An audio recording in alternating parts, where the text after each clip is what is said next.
Homeopathy اور طب council کے انضمام پر تحفظات کے حوالے سے سیمینار کا انعقاد پریس کلب فیصل آباد میں منعقد ہوا، جس میں شرکاء کا کہنا تھا کہ ہومیوپیتھی اور طب کا طریقہ علاج مختلف ہے۔ ان دو محکموں کا ایک ہی کونسل میں ضم کرنا بہت سے مسائل پیدا کرے گا۔ اس سلسلے میں اتباع تنظیم کے نمائندگان اپنے تحفظات کے سلسلہ میں پریس کلب فیصل آباد سیمینار میں شریک ہوئے، جہاں اتباع نے اپنے تحفظات کا اظہار کیا۔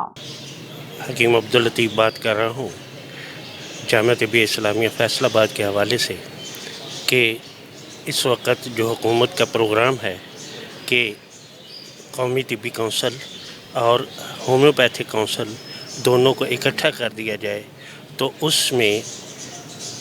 یہ نقصان ہے ہمارے لیے کہ ہم اپنی آواز آج تو کسی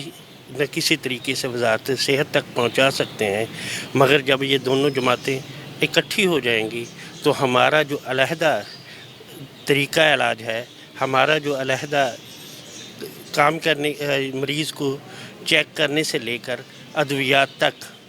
ہمارے دستور میں آپس میں اختلاف پایا جاتا ہے، تو اس صورتوں میں ہم اپنی کوئی بھی بات منوانے کے لیے کہاں جائیں گے؟ اور علاج معالجے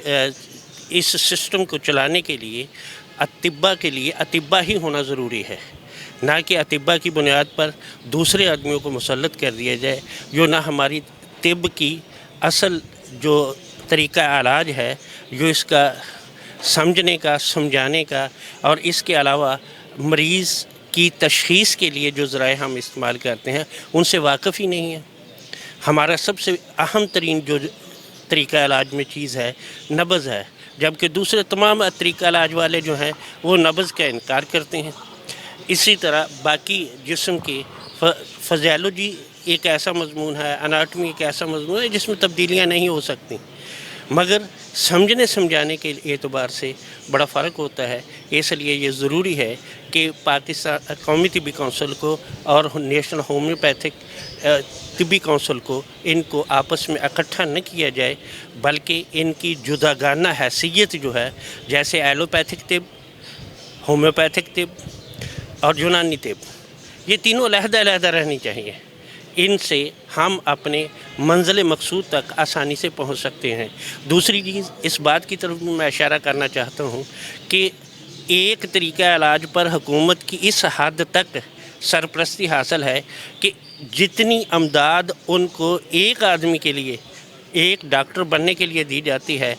ہمارے شاید دونوں ہومیوپیتھی اور یونانی دونوں کے لیے پورے سال کی اتنی امداد نہیں دی جاتی۔ ہم کو اسی بنیاد سے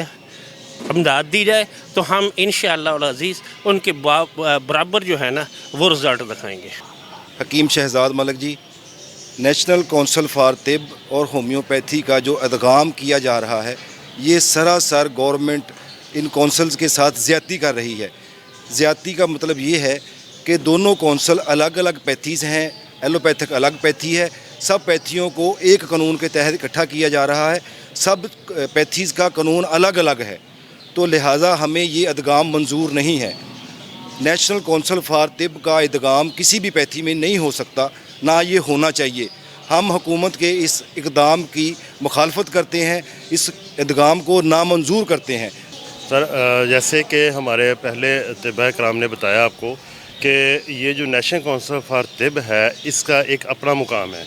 اور یہ 1965 سے چلا آ رہا ہے اس کا جو مسودہ ہے، لیکن یہ ہے کہ جو اب انہوں نے قانون پاس کرنا ہے یا کر رہے ہیں اس میں یہ ہے کہ نیشنل کونسل فار طب، ہومیوپیتھک، پیرامیڈکس، یہ تینوں کونسلز کو ایک کر دینا ہے۔ اس میں ہماری جو انفرادی حیثیت ہے وہ ختم ہو جائے گی، لہٰذا ہمیں یہ جو ضم کرنے کا جو انہوں نے قانون پاس کیا ہے وہ منظور نہیں ہے۔ تو ہماری التجا ہے تمام ان اداروں سے جو اس میں شامل ہیں کہ ہمارے اطباء کرام کو ایک خاص نمائندگی دی جائے۔ جی بسم اللہ الرحمن الرحیم۔ جی میری بھی رائے یہی ہے کہ یہ جتنے بھی ہمارے سسٹم کے ہیں نا طریقہ کار، یہ علیحدہ علیحدہ ہیں، اس لیے ان تینوں کو اکٹھا نہیں کیا جا سکتا۔ اور جہاں تک ہمارے طباء کی بات ہے تو ہم تو اس کو بالکل اس کی مخالفت کرتے ہیں اور چاہتے ہیں کہ ہماری کونسل علیحدہ ہی رہے، اور تاکہ ہم اپنا تشخص علیحدہ ہی برقرار رکھ سکیں۔ مزید ایسی خبروں سے باخبر رہنے کے لیے دیکھتے رہیے گا چینل 1/1 نیوز HD۔